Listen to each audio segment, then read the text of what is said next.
What's going on, guys? Welcome into another episode of the Ask Tony Show. I'm so excited about today's guest. Our guest is someone who believes what I believe, guys. You guys hear me preach about social media, making videos, being out there, being an entrepreneur.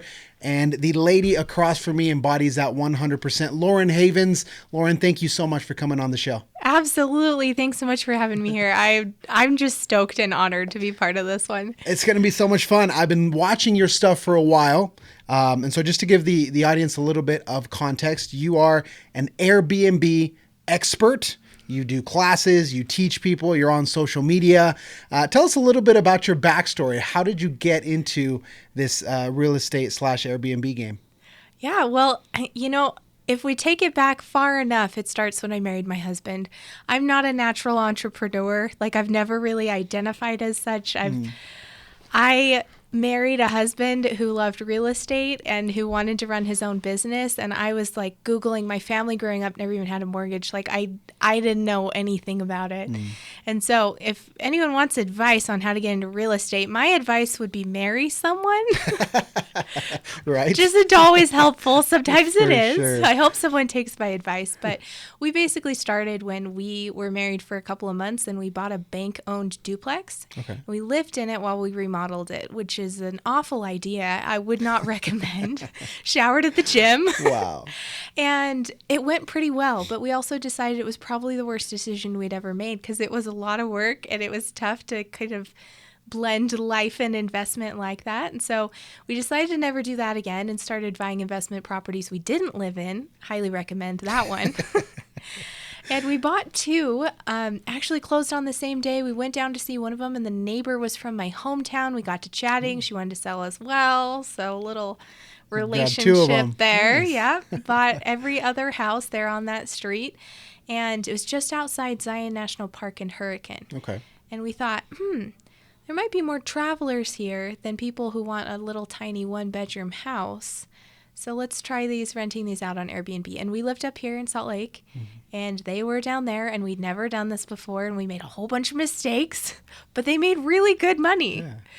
And to the point where we were like, we could do this over and over again. We could get used to this kind of cash flow. And we tried to find other management companies to give our problems to because it's not easy to manage from far away. Sure.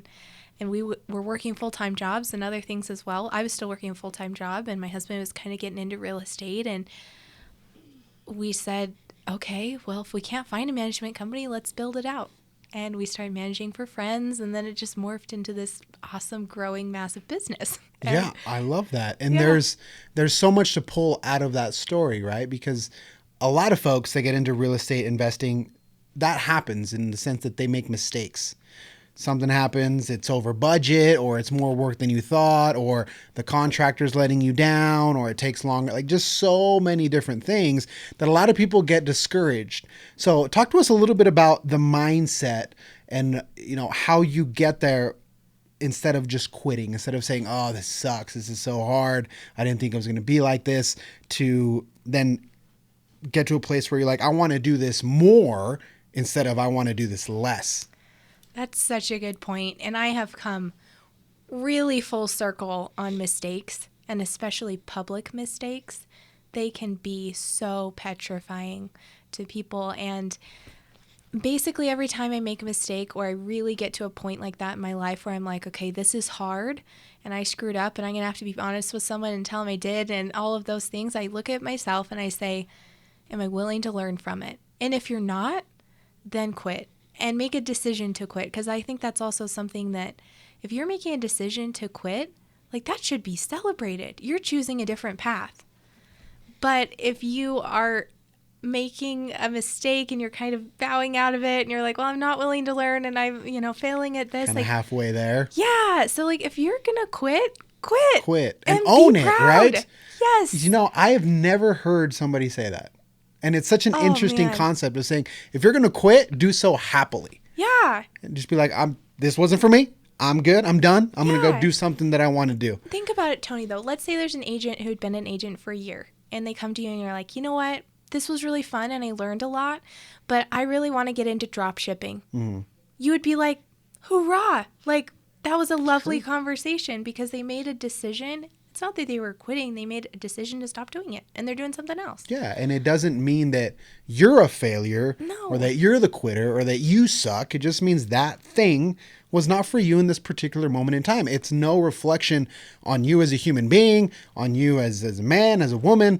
And so I love that concept of changing the context around quitting or stopping something. Yeah. That, if you stay there, you're going to be miserable. Yeah. Right. And I was actually very impressed by your stories yesterday because just kind of going on this, you shared a deal Yeah. that you're in the middle of that you're not going to be able to finish. Yeah. And you're going to lose a ton of money on it. Yeah. And not only do you take that failure, but you put it out there to where now everybody knows that you quote unquote failed at this one project. Yeah. How do you mentally get to a place where you don't let that affect you? Do you think about the public's perception of, oh, the girl on Home Haven, she blew the deal? How do you mentally rationalize that to put it out there? Because most people, they would keep that under wraps forever. I really want to dig into this because this has been absolutely eye-opening. What I posted yesterday in my response was, it has changed my week. And it's honestly, I think this is one of those moments I will look back on for a long time and say, wow, that was a learning moment. So we'll get to how to move past something that's difficult and make the decision to keep going and the mindset there. But I really want to talk about yesterday. So I posted on social media in the same day some really embarrassing stories. And honestly, right before it, I was sitting at the closing table, closing on a deal that made me multiple triple figures, which is incredible that I've been able to build my business to do that. And I'm also a little lucky on that one, I'll admit. And then I also moved from that to, I got a phone call that we had a buyer drop out and that I needed to sell a flip that went drastically wrong. My business partner on it was dealing with some very real mental health issues that were very scary. And I was afraid to post on social because I'm like, I don't want somebody to think I work with, sketchy partners or not. Like the situation was genuinely just so unfortunate. And I love everyone involved. We're to a point on this property where I want to be done and take the loss to preserve sanity and comfort for everyone involved. And that's crazy. That's crazy to get on social media and say, hey, I'm losing over $100,000. Yes. Does anyone want to buy this?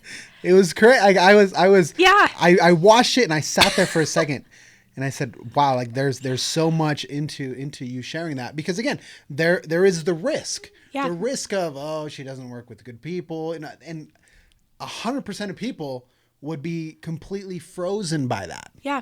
Just this fear of how they're going to be perceived, or the negative repercussions of admitting a loss. Yeah. That is so underrated that you can put it out there. I don't even know if you realize how rare that is. I had all of the same fears that you just mentioned and probably hundreds more. Is this going to degrade Home Havens as a brand? But in that moment, I said, you know what? I know I have friends here and I need help. And today, I don't have the time to call them individually. That's what it really came down to. That's what made me press post. And my response was tremendous. Within 10 seconds of posting, I had texts that said, Lauren, are you okay? Like, do you need anything? Like, regardless of this deal, I'm going to send it out to friends.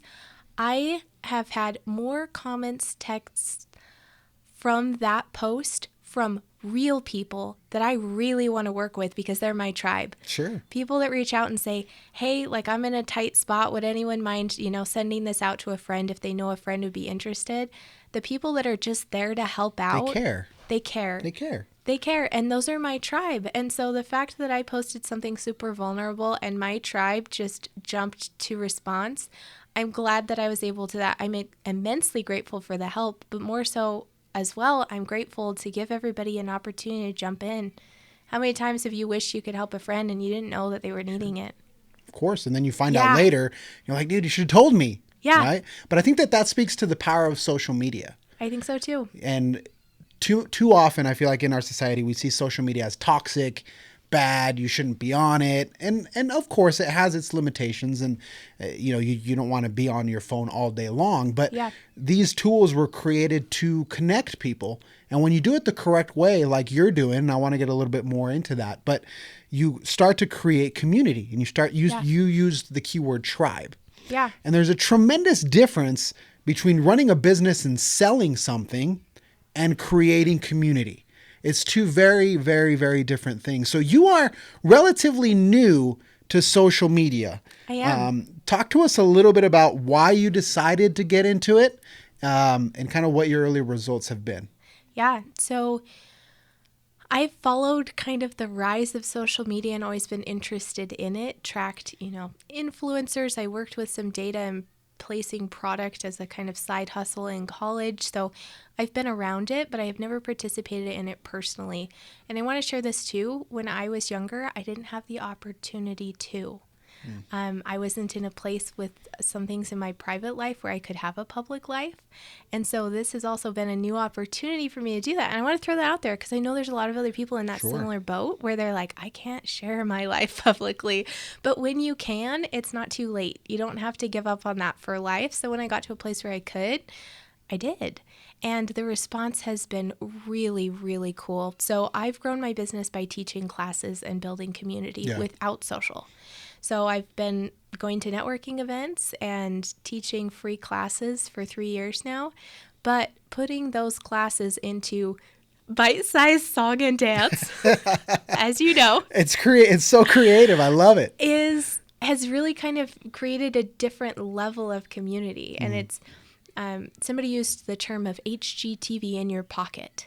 I love that. I can relate to that. I can see how that's motivating for people. Right? A bite-sized piece of real estate investing or real estate or even just pretty houses in your pocket, part of your life. And I'm like, yep, okay, I see the value there. My response has been absolutely tremendous. I get 3 to 4 leads a day from my current social media. To give people some numbers, I think we get like 40,000 impressions a month at this point, which I can't afford to buy that. That's crazy. So I spend an hour a week batching content. I post a reel every single day. Well, not always on weekends. But that's kind of my commitment. It probably takes me 20 minutes a day and then that 1 hour once a week. And people say, how do you have time for that? I'm like, how do you not? Like the income? How do you not? How do you not have time for that kind of income and leads for free? Yeah, I get the same kinds of questions all the time. How do you post so much? How do you do this? It doesn't actually take that long. No, it is learning curve though. It is. First week, probably 4 hours. But very, very quickly. I mean, how long have you been doing it that you could say consistently? Almost 90 days. 90 days. Not very long. 90 days and 40,000 impressions. And just before we got on the air, a month. We were talking about how a lot of entrepreneurs, be it real estate people or whatever, they still refuse to get on social media because they're scared of maybe their video is going to get 84 views.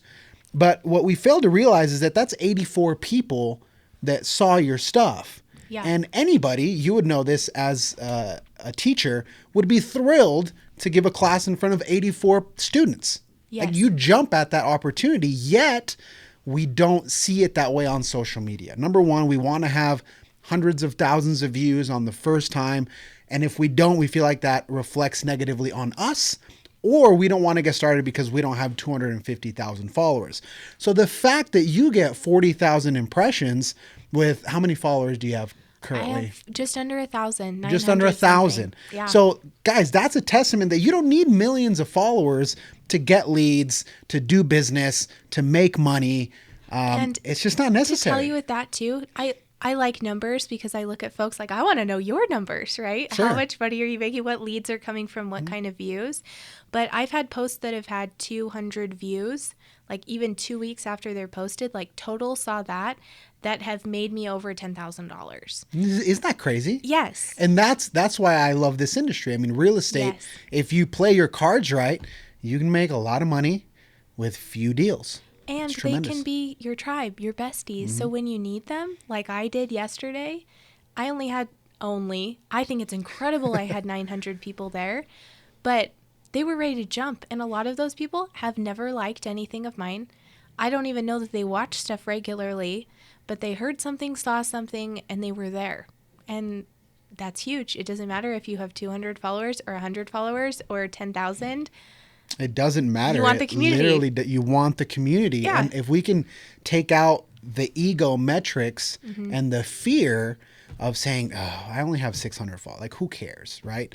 And I actually had a conversation with a lender last week talking about social media, and he's like, dude, I only have like 380 followers. Like, I don't think it, you know what I mean? That's killer. But that's the perception, and that's where everybody starts at zero.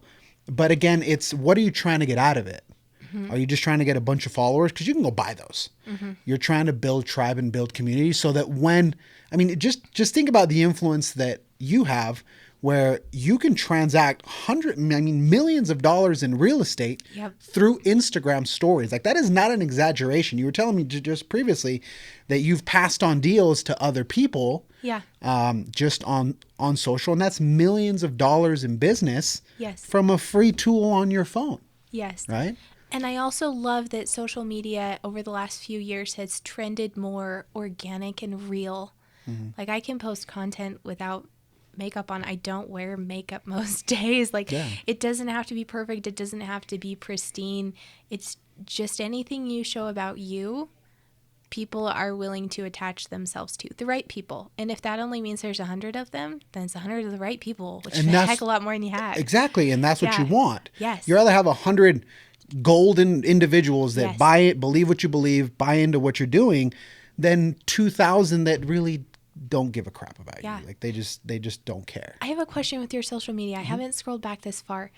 Did you have social media before you were an agent, before you're doing what you do now? I did, yes. And did everyone there leave when you started posting agent stuff? No. That is huge. And people don't realize that. Because if people aren't really committed to the industry they're in, they're really afraid to build a social media following around it. Sure. And I would argue that probably a third to half of the people who are watching, so I'm all real estate, I'm all short-term rentals on mine. If I pivoted and sold that business and went into bath bombs, I think probably a third of them would stay, because at that point they're there for me. Of course, it's personal brand. Yes, they're there for personal me. brand. And so even if you're afraid that you're going to switch industries or whatever, it's still worth it, in my opinion. 100%, because people buy into Lauren. Yes. Who is Lauren? I love the way she speaks. I love the ideas that she has. So 100%, if tomorrow you're like, hey, I'm going to sell lawnmowers. Yes. You know, I'm going to start making reels about lawnmowers. Yes. People will buy into that. Yeah. And I love that you buy into the personal brand. Now, does that come naturally to you? The sense of not worrying about the follower count, because you mentioned that you're really big on numbers. Yes. So does that come naturally to you, or is that something that you kind of had to work your way into to feel comfortable with? Definitely have to work your way into it. The metrics pushed on social media are followers, likes, views. And so regardless of where your mindset is going into it, you will trend that way. And you always have to kind of pull yourself out of it. I pull myself out of it with data. And I am creepy in that way. You think people used to Facebook stalk people? Yeah. I go on and say, okay, they have 10,000 followers. How many views are they getting on their reels? What is their response? How is that affecting them? And I talk to other people, like, what are you seeing as a response? Because at the end of the day, my time commitment is already made. Sure. That decision's made. I spend an hour a week and 20 minutes-ish a day. So I'm always like, hey, how can I optimize that? But I've also come across people who I'm like, whoa, they definitely have fake followers. And I'm like, good for them. It also doesn't bug me. I don't think any less or different of them. Sure. I just think that's cool. And if I see somebody buying fake followers, I think that's not my strategy, but it can be theirs. I don't care in the least. Sure. It depends what you're trying to accomplish. Yes. Right? Because these are tools. And in the same way, if there's one drill, I can build something with it. The same drill. You can build something completely different with that same drill. Yeah. It's simply a tool. So I love that. I want to dive a little bit more into your business as it is, Lauren, because I find it so interesting. A new industry, relatively new industry. People hear about it. There's a lot of buzz. It's one of those things, you hear about crypto and you hear about Airbnb and you hear about all these different things. And I find it so refreshing, somebody that wants to teach people genuinely about something new. So people have a few misconceptions about Airbnb, short-term rentals. And we were talking previously about providing value, and you have some great tools that people can use. But for example, let's say I wanted to get into Airbnb, buy a little condo somewhere, but I don't live in a place that's a tourist attraction that's a tourist bomb. It's just a regular town. Can it still work? Is it still feasible? Absolutely. And It doesn't have to be Vegas. It doesn't have to be Vegas. It doesn't have to be Park City. And you're probably going to get a better deal on that property if That's it's true. not. That's true. So I always look at my return on investment. I have recently bought a lot of property in Kanab, Utah. Which, guys, for context, there's nothing in Kanab, Utah. There is not. It is out. No, we're like 2,800 people, Yeah. but it's right smack dab in the middle of all of the national parks. Yes, it's beautiful. And it has a lot of southern Utah desert travelers, and the property value is way cheaper. If I was going to Sure. buy what I bought there in Salt Lake, probably double, triple the price. And the rates are about the same as to what you can rent it out for. So Wow. while Kanab is a destination a little bit, right, you also don't think of it that way. Like, we've hosted people who had to come out there to do a water survey. Like, Okay. you Wow. never anticipated when you were buying an Airbnb that somebody doing a water survey for work would stay there. Would need it. Of course, Yeah. you always think vacation people, right? Yes. And who says, let's go vacation in Kanab? You know, Right. it's rare. Yeah. But it's interesting that it can still work. Yeah. right? Provo, American Fork, Layton, Roy. There's a massive amount of short-term rentals that do really well around the base. Yeah. Hill Air Force Base, and you maybe wouldn't even anticipate that. Yeah, I wouldn't. There's reasons that we see people staying that you probably don't think about that makes it work in towns that don't feel like vacation destinations. Have you had any of your sellers homeless between selling a house and buying a house? I have. Or I've their bills actually, not done? I've actually paid for their Airbnbs while their builders got certificates of occupancy. So yes, there you Yerp. go. There it So is. I've That's had a it. whole industry in its Right. own, really. Yeah. Traveling workforce, Mm-hmm. traveling nurses have done this for years and do it all the time. The majority of water workers are traveling as well and spend only 4 to 6 weeks anywhere particular. And they're moving. Oil workers, same way. Anyone that works at the refineries is only there for at 6 weeks sections. Okay. So they might be there for 3 6-week sections, but they get paid per diem housing and have to go find a place to stay. Relocation. How many people are coming to Utah? Yeah. How many people have everything lined up perfect, ready to go in this market by the time they make it here? Not very many. Of course. And Yeah. I find it so interesting that it's not only the perception is, again, vacations, people Yeah. going on vacation, but there's so much more that goes into an analysis of how, effective a property can be. Is there an oil plant nearby? Right. Is there this or is there Right. that? And so where did you learn all this? Doing it. There's not a whole lot of resources out There's there, which not. is one of the reasons why I try so hard to be a resource. And that's why people are scared, Yes. because there's like That's a couple true. of YouTubers and it's like, I don't know. Yes, so true. Things that I can tell you quickly that helped me are that you don't have to know why people are coming. When you're setting up a unit, make a guess. If you're close to an Air Force base, maybe you put an American flag in the front yard. You cater to that audience, but at the same time, you don't know exactly who's going to come.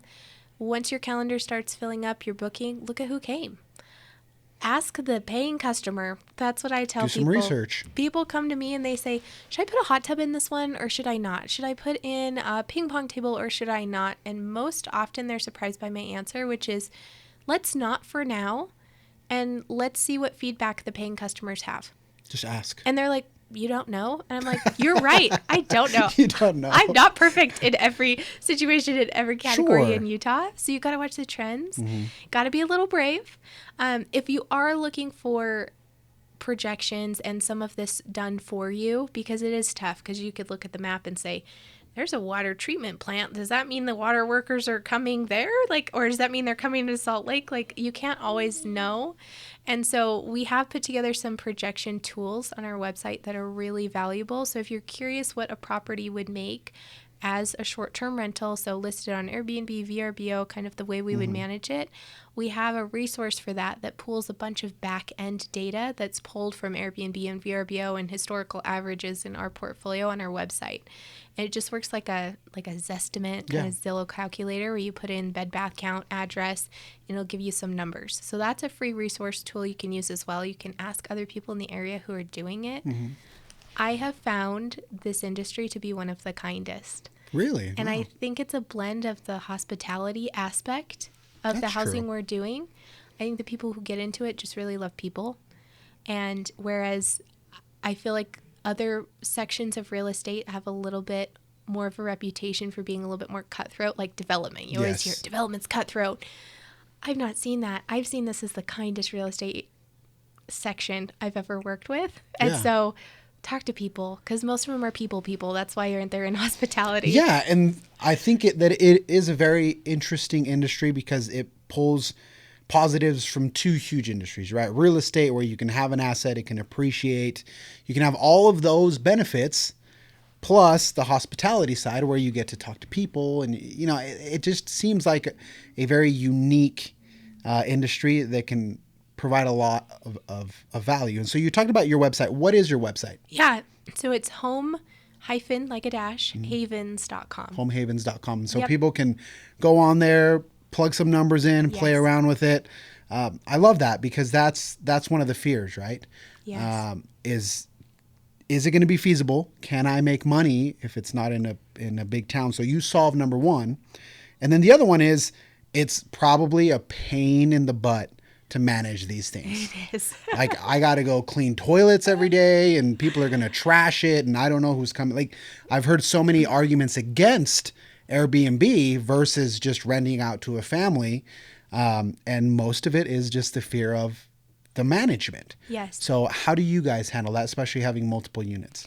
Yeah, it's a real learning curve. We have over 150 at this point, and we have learned a lot. We have learned more lessons than anyone else I know along the way there. And if you're doing it yourself, you just have to figure out what works for you. Some people are also like, Lauren, like, you don't want to tell people they can do it themselves, then they won't use your management company. I'm like, I absolutely do. If that is the best fit for you and you have the time to do that, do it. And you want to. If you need help with it, reach out to us. We're happy to help. There are also other management companies that have different specializations. I have a friend who manages on Main Street in Park City, and I think she does a killer job. I don't take stuff on Main Street in Park City. I just send it to her because it's extremely specific high-end market with, $4,000 a night, and that's like a little micro market. So I'll send them to there. So there's a million ways to do it. Know that going in. Match it to what help you need. If you can't be on your phone all the time, you probably are going to need some sort of help. Whether that is like an employee you already have that you could kind of repurpose to help you. If you want full service, hands off all the way, then you're going to have to go with a management company. But figure out what works for you. It is a lot of work, but the more and more this industry develops, the more support and kind of a la carte choices you can make as well. But yes, there are a lot of horror stories and, long nights. I need a heater in the middle of the night. Things went out and the response time is very different because it's more of like a hotel. Oh, of course. You need to be there now. Yes. Yeah. Under an hour. When you do have things to fix, you have a maximum of 5 hours to get them fixed between checkout and check-in. And if the only HVAC contractors are 3 weeks out, then you're probably going to need help. You're in trouble. Yeah. And so you do have to kind of build the business around it. But when it comes with the cash flow it comes with, and especially I see a lot of people once they do them, they're like, oh, well, once I'm already in it, might as well have 10 kind of thing. So that's also easier to scale within it as well because of the additional cash flow. No, for sure. And even if you try to do it yourself, I completely agree. Do what works best for you. But there's only so many hours in a day. Yes. So, you're going to need help. At some point, with some you're section gonna of your need life. help. Something. I mean, you can do the cleaning and stuff, but can you do the plumbing? Can you do all these other things that go into that? And so to do that, you're going to need, like you said, help. Yes. And so I recently read a book. It's called The Nomad Model. And the book talks about this idea of creating chains of businesses within the same industry to provide more value. Yeah. And looking through your profile and learning a little bit about what you guys do, you guys have done that very, very well. From, number one, doing your own deals, right? So you guys having your own Airbnbs, and then you guys do flips. And then on top of that, you have your management company. And then on top of that, you have a cleaning company. And then on top of that, you have a furnishing company. Am I missing any? My husband, yeah. So I don't really market his stuff on mine because I never know how to answer the Sure. questions. But he does development and helps place funds and does a lot of 1031 moving Yeah. money around. So I find that so interesting because instead of just focusing on one thing, you see opportunities to build companies that operate within the same sphere, if you will. And a lot of people struggle just to manage and grow one company, let alone 5 at the same time. So you mentioned that your husband is really, really big into this. How difficult was it for you to handle the stress and the uncertainty of not only building one company, but 5 at the same time? I didn't start them all at the same time intentionally. That's never the plan. Sure. To sit at the dining room table and say, these are the 5 businesses Yeah. we're going to start. It just came out of necessity. With cleaners, we got to a point in Salt Lake where there weren't established cleaning companies that could grow their staff fast enough to help us, even when we had, several of them. And it got to a point where the coordination of all of that was more than the coordination of running our own cleaning. So we brought it in-house. The furnishing came when my 60-plus male investors kept asking me if they should just go to DI to grab some dishes. I'm like, no, it has to be cute. It has to be modern. They can't have dead fish on the wall. And, I took down a couple of dead fish and decided that they probably needed help, and there wasn't an existing service for that either. Yeah. And so we've kind of built it out over necessity and tried to place good team members in the right places within our business to help us run those. I've started things before that I've gotten rid of because it was too much. We recently sold we had a long-term rental management section of our business that we recently sold and parted ways with because we decided we didn't want to grow both of those at the same time. Sure, you pivot. Yes. And so we started that in the pandemic and grew it to about 100 doors and sold it off.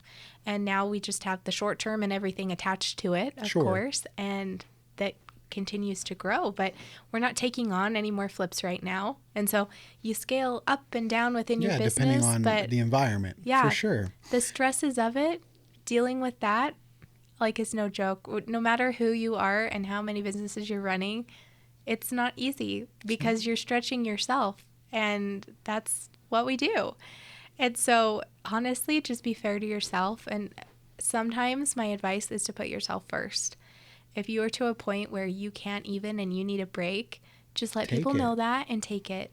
Because you'll be surprised that people respect that. Yes. Right. Mm-hmm. I mean, if you're just tell people, hey, I'm struggling, or I'm having a bad day, or I'm not doing okay. Yeah. People will, in fact, encourage you to do so. Yes. So we don't have to fear. Again, it goes back to what we talked about at the beginning. Yeah. The perception of struggle, the perception of failure, the perception of not knowing, and I really feel like you embody that 100%. And you don't want to fake it because I made that mistake That's too. so dangerous. I faked it. And then I ended up with some clients where I hit this moment where I had my appendix out, sitting in the hospital, and somebody was waiting on something from me. And I sent them a text on my phone. I'm like, hey, I'm in the hospital. It's just not going to happen today. And they were really upset. And I'm like, excuse me, if you're upset about that, I shouldn't have you as a client. Right. So living your true self also allows you to attract clients who you really want to work with. For sure. And when you try to fake it, it's dangerous. Yeah, and you end up in the hospital trying to get something back. They're going to find out. Yes. You can only fake it for so long until they find out. Yeah, and you're attracting the wrong kind of person if you're faking it. I bring my kids almost everywhere, which is awesome because I think you do too. We have a buddy in our room with us. And I just decided that when I had my first baby, if a client didn't want to sign a contract in a room with me with a crying baby, that they probably weren't my client. You got to own that. And right? The world is big enough for that too. Yeah, because otherwise you set yourself up for more stress. Yes. And he's crying and all this. I mean, it can get very, very difficult. One of the last things that I wanted to touch on, Lauren, was I find it interesting that, again, kind of building on it, right? Not only do you run all these companies, not only do you do social media, but you do it with your husband. Mm-hmm. So family businesses are difficult. There's a lot of nuance. There's a lot of emotion. A lot of people struggle to not only grow, but start family businesses because of all of the stresses that we sometimes let it pour over into our personal lives, our relationships. So how do your husband and you kind of conceptualize that? How do you guys make it work to where, I'm sure it's not perfect, but to where you can run a business, be entrepreneurs, and still be husband and wife at the same time? Yeah, the biggest thing for us, and this has changed a lot for us, it is something that we've struggled with, and we talk about that too, that we have separated responsibilities, and that helps us a lot. So instead of trying to be his assistant and him trying to be mine, and like we even like separated entities where I'm an owner of an entity that he is not, Okay. instead of owning half of each other's business. And you know, you have to come to the bank to do this and that. I'm like, I have no idea what all this is, right? Sure. We separated things out. So we kind of run parallel and intertwined businesses, but they are separate, which allows us that confidence and autonomy to make calls and be brave and feel consequences without it being both of us. And that trust, the fact that we're both running the same system in that way, has really helped us. And that allows us to love and assist each other. Like when he helps me with something, I know that it's almost not business related. It's him being a husband and saying, hey, did you need help moving all that stuff around? Because he's not kind of technically a part of that business. So that's a delineation that's really helped us be able to serve and love each other while still being in business. Yeah, and it's a challenge. A lot of Yes. people struggle with that so much, not only, with the everyday stresses, but in giving each other feedback, keeping each other accountable. I mean, all of those things pour over into problems. And I've had conversations with a lot of people that try to start a business with their spouse or their significant other, whoever the case may be, and it doesn't work. Yeah. And it doesn't work because they don't realize, and you said it yourself, you have to separate, right? We're in business mode right now, or and it takes a ton of communication and just a ton of vulnerability, because they're going to see you at your weakest point. Yes. You know what I mean? Yes. They're going to see you when you're crying because a client yelled at you on the phone, or they're going to see all of that. Yes. But also, I feel that it can be very rewarding to build something with the person that you love, right? And to have that experience of growth and expansion and scaling and learning through all of the troubles and tribulations. So have you felt that being an entrepreneur has strengthened your relationship versus weakened it? It has, and it has absolutely changed me as a person. And that changes your relationship too. I am so much more confident. I feel like I can determine my own fate and destiny, control my income, and that makes me feel so strong in myself. And it comes with all those low moments too. But yes, my relationship is incredible because of what we've built together. All the highs, all the lows, all at the same time. All while the kids are yelling at you and want their tacos, like everything at the same time is so beautiful to me, and I wouldn't trade it for the world. So I love what I do, but I also know that everyone has their balance and they can all be so different, and that's okay. Yeah. It doesn't matter. It's okay. You do what works. You do what works for you and what you enjoy. If you don't enjoy working with your husband or your wife, Make a change. make a change and quit, but don't care, Yes. Make that decision. 100%. I love that. Well, Lauren, here to just kind of wrap up. First of all, thank you so much for coming on the show. We could be here for hours. I think there's so much to your story that is so interesting, so valuable.